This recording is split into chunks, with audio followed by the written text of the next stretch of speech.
Thank you for listening to the Allender Center podcast. I'm Dr. Dan Allender. And I'm Rachel Clinton Chen. We're fiercely committed to providing hope and healing to a fragmented world. And restoration for the heart. Thank you for joining us. Let's get this conversation started. Well, our last time together, we put words to the reality that we are in a war with food. But I think it's so important that my dear friends, Matt Tiemeyer, Diane Summers. Hi, guys. Thank you for coming back. Hello there. Hi. So you put well the fact that we are at war with food. We're at actually war with shame with regard to our bodies, including the interplay between our sexuality and eating. Both involve desire, pleasure. And Matt, you put it so well that food sometimes gets named as sinful, decadent, overindulgent.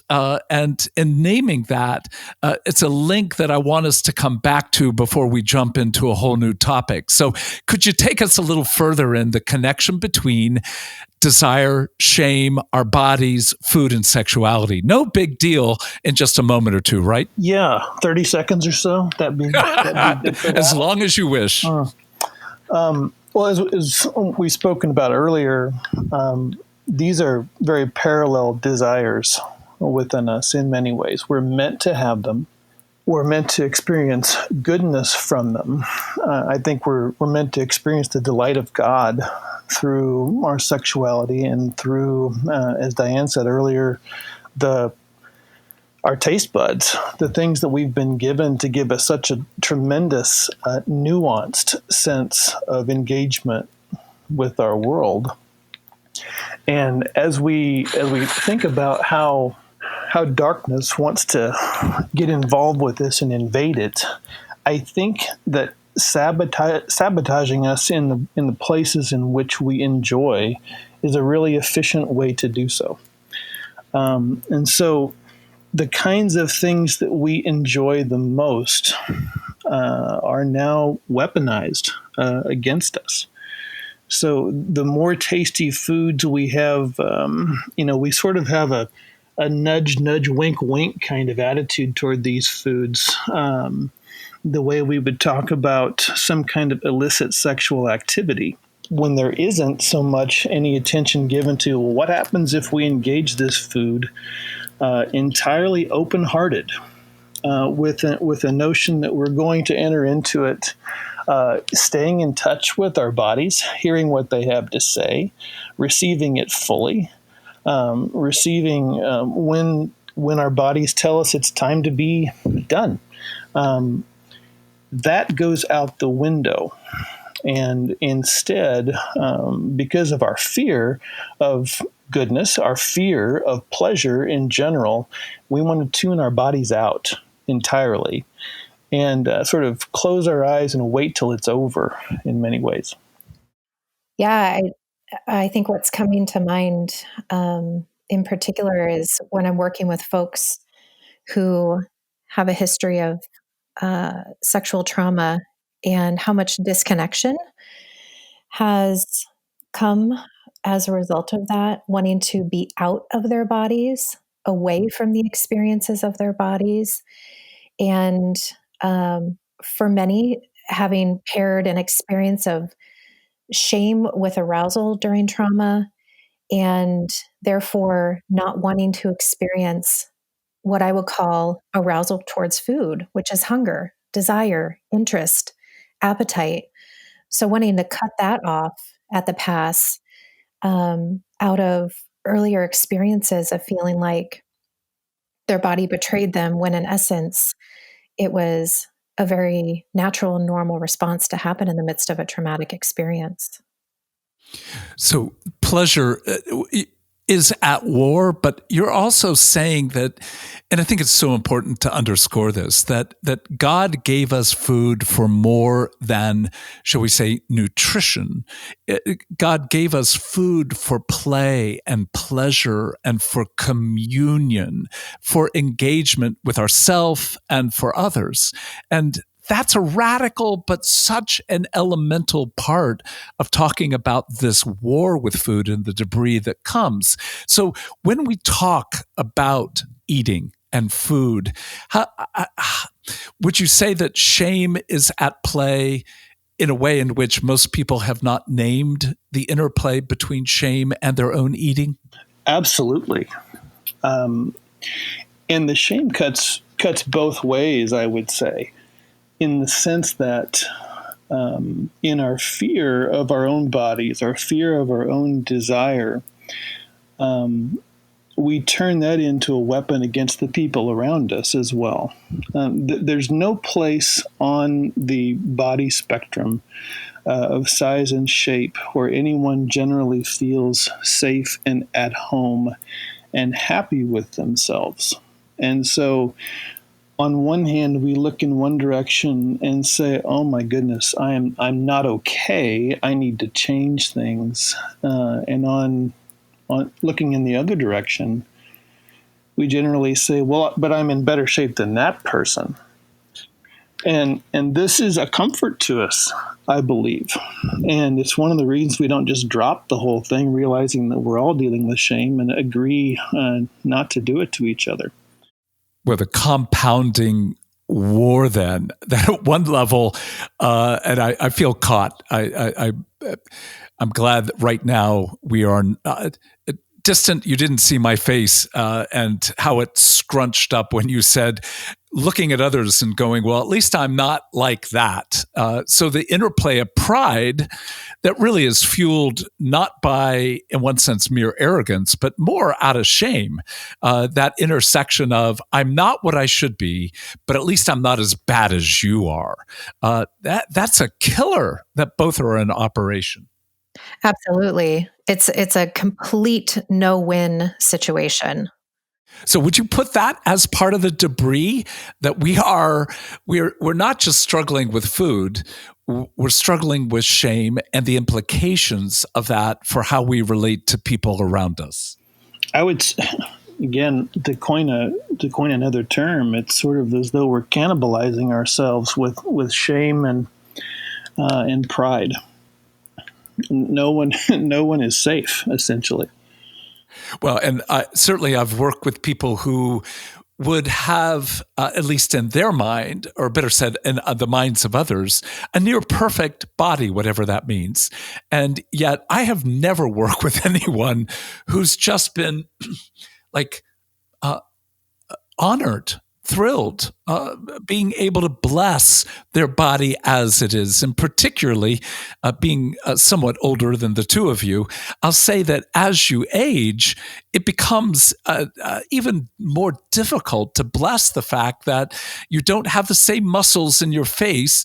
Therefore, your face sags and you look more disposed to being irritated and angry at others when, in fact, your body is just indeed giving itself over to something of the process of decay. So that judgment process, contempt being very deeply rooted in our eating histories. Again, we're going to spend another whole session on how to dislodge, how to begin to engage this. But I'd love for both of you just to grapple with, where do you deal with contempt in your own eating and in the eating of others? Yeah, Dan, so you named, the intersectionality of different forms of oppression in our culture, and you just blended sizeism with ageism, and that we don't have an honor for bodies changing and aging. We expect someone to have the body of a 20-year-old when they're 70, to have skin so tight like a 20-year-old when they're 70, and that when you layer on these isms, it's essentially possible to become just so buried in all the forms of intersectionality within the systems of oppression that we have. Well, and that's true across racial. I mean, I'm assuming that this is not just middle-class people who are having to do wars with food in their bodies. Absolutely not. I think that, the marketing that we see out there, even for eating disorder treatment centers, tend to show uh, thin, white, female identifying bodies. But uh, there are folks from so many marginalized groups who are struggling majorly with food and body issues. And the National Eating Disorders Association's Marginalized Voices campaign actually just came out with some statistics that showed that teenage girls from low income families are 153% more likely to struggle with bulimia than girls from wealthy families. So, right there, we know that it's not about coming from a rich or middle class family. That rates of disordered eating have increased across all demographic sectors, but a faster rate in male, lower socioeconomic, and older folks. That was a 2014 study. Black teenagers are 50% more likely than white teenagers to exhibit bulimic behaviors such as binging and purging.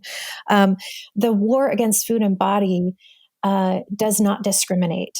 It hits every sector of our population. So oppressive structures, whether it be racism, whether it be ageism, whether it be body shaming, the bottom line is evil's intent is in some ways to weave all of this form of harm and contempt into structures that inevitably create, well, just what the data you offered, so much more debris that comes for those who are less financial capacity to be able to resolve it through therapy or through working with a dietitian, et cetera, et cetera. It just feels dark, does it not? It's very dark, absolutely. And I think, speaking of the economic piece, a large factor playing into that is food insecurity. Not knowing when the next meal is coming or where it's going to come from, and how that can disrupt the relationship with food. There's also a perception that someone who struggles with anorexia must be in an emaciated body type. But that's actually only 20% of those who struggle. In fact, the rates of what we call atypical anorexia, in other words, in larger bodies, is 3 times the rate of anorexia in the emaciated body type. Yet this group is consistently overlooked. And when they are engaging in behaviors to try to change their body, they are praised for the behaviors that someone in a smaller type, those around them might express concern for that. So it just compounds the harm.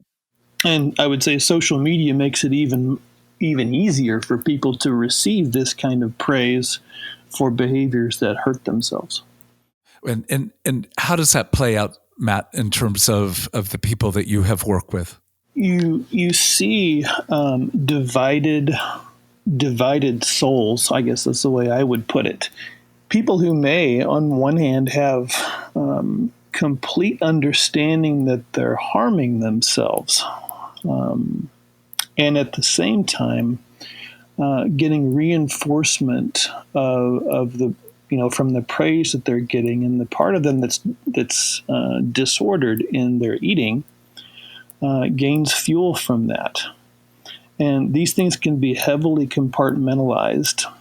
And if the wall between those two parts is big enough, then there's no limit really to how far that disordered eating can go, even when the person's completely aware of doing damage.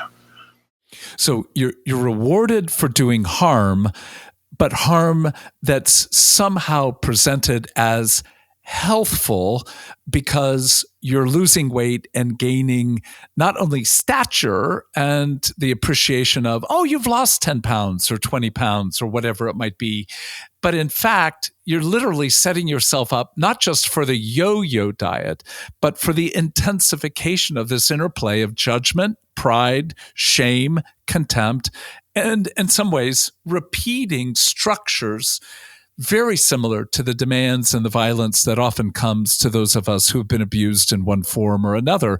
So it's genius on evil's part to replay this reenactment again and again. I mean, I just want to scream. I really is just horrendous to think we're talking about a culture committed to its own self-decimation.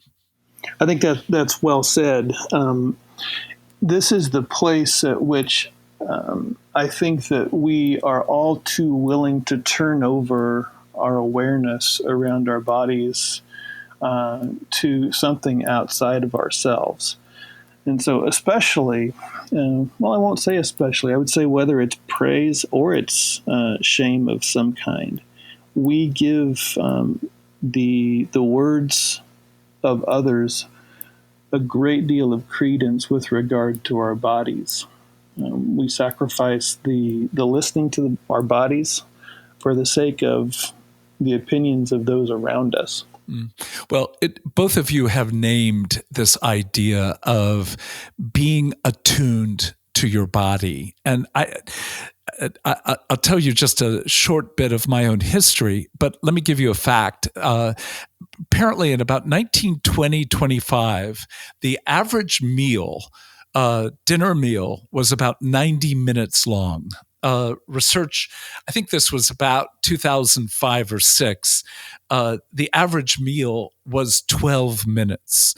So we have literally created a dinner process that went from being conversational, leisurely, engaging, to being fast, furious, a form of almost binging indulgence in order to eat and get away from what the family somehow symbolizes. And when I look back to my own life, my primary role, I've said in a number of contexts, was I was the storyteller to keep my mother on one end of the table, my father on the other end of the table, entertained enough that they would not enter into the tensions of their own relationship. And as an only child, I was the source of entertainment, engagement.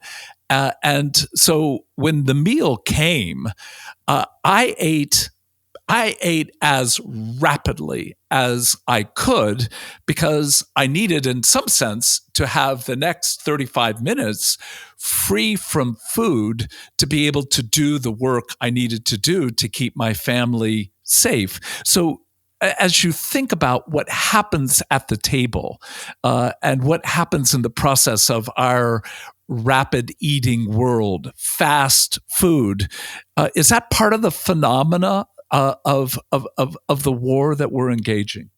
Yeah, Dan, I can feel some tears in my eyes as I kind of create that dinner table scene for you, and all that was expected of you, and how food had to get out of the way in order for you to play a role that in essence was tied to your survival.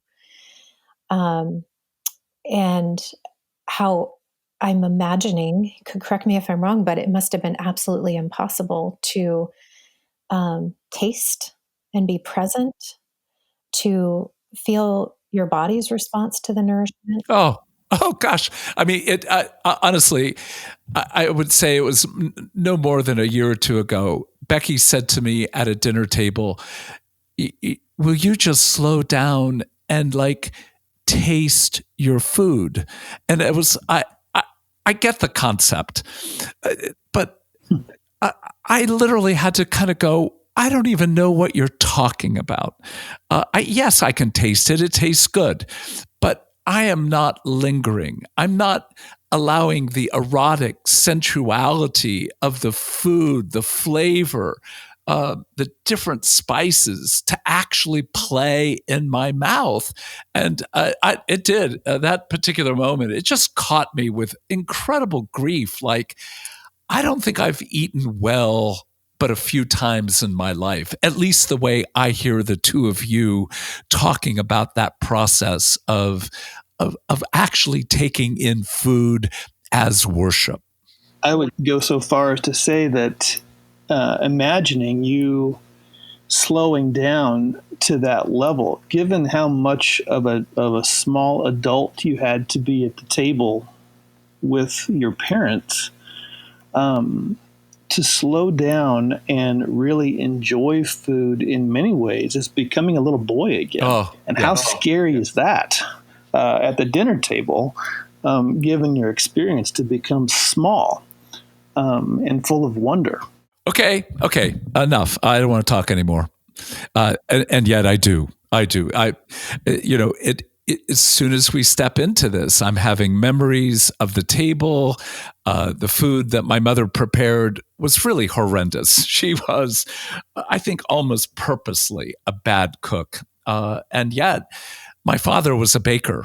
And so he would bring home at the end of a day this lavish, glorious, sometimes cakes, pies, the glory of what a bakery can bring. And the tension between my mother and father played out by me not wanting my mother's food, but thrilling in my father's gifts of what he brought home.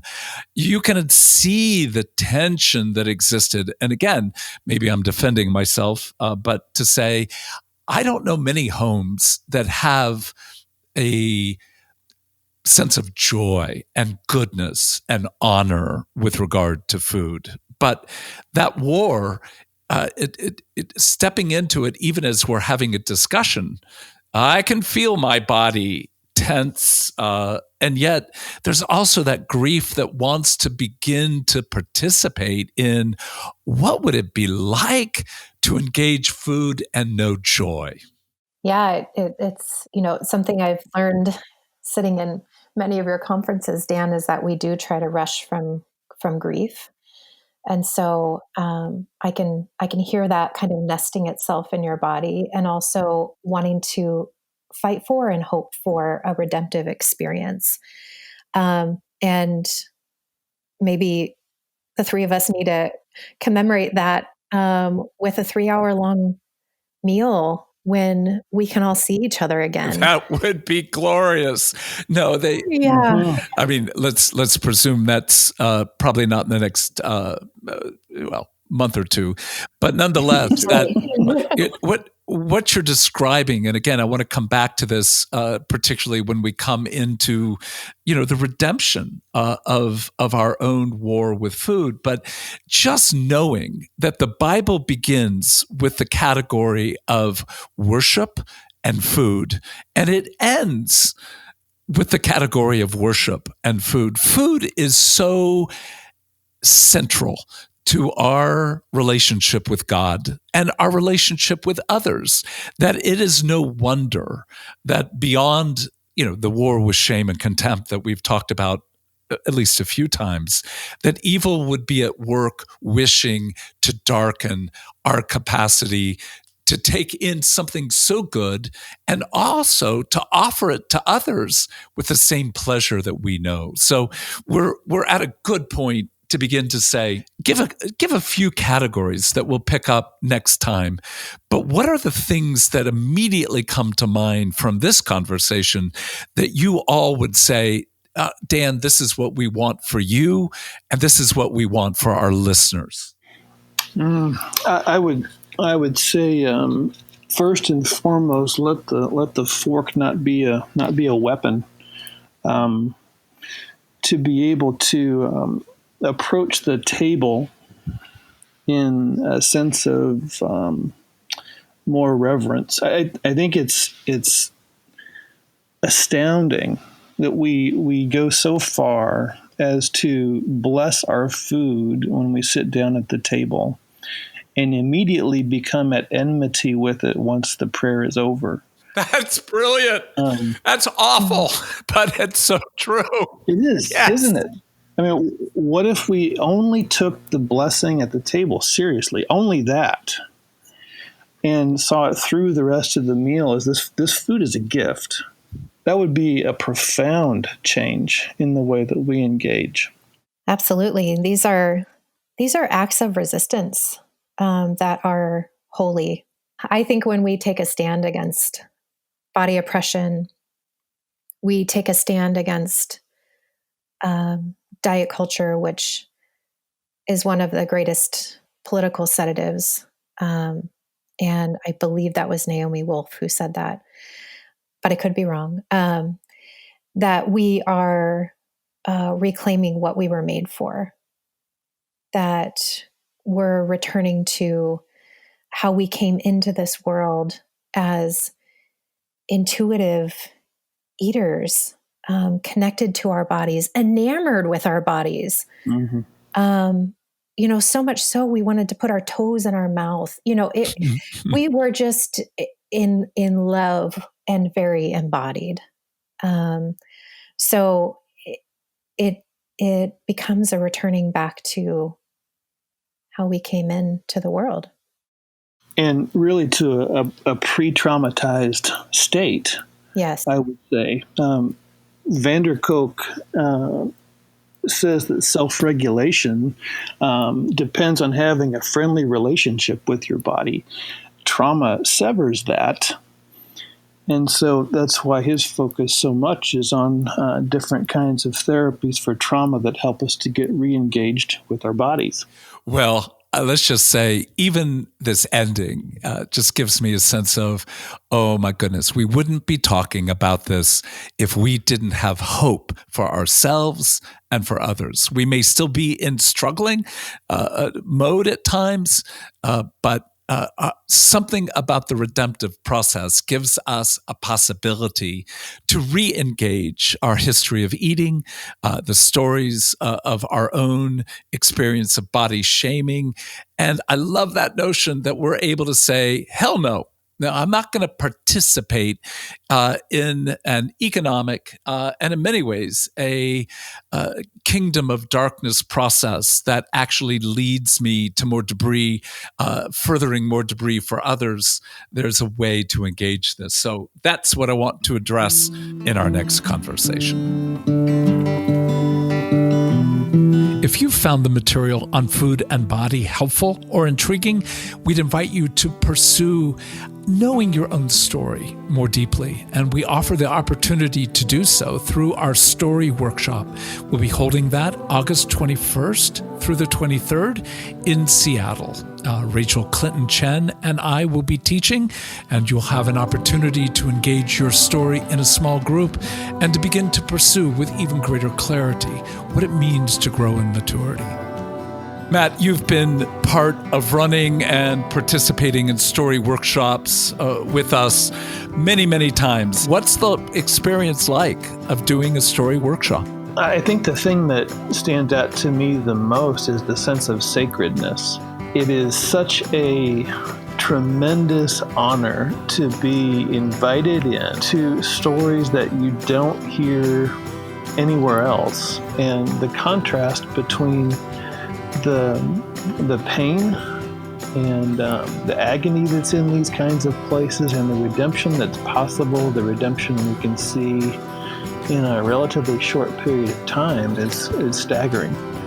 If you'd like to find out more about our work, please look at the AllenderCenter.org, the AllenderCenter.org.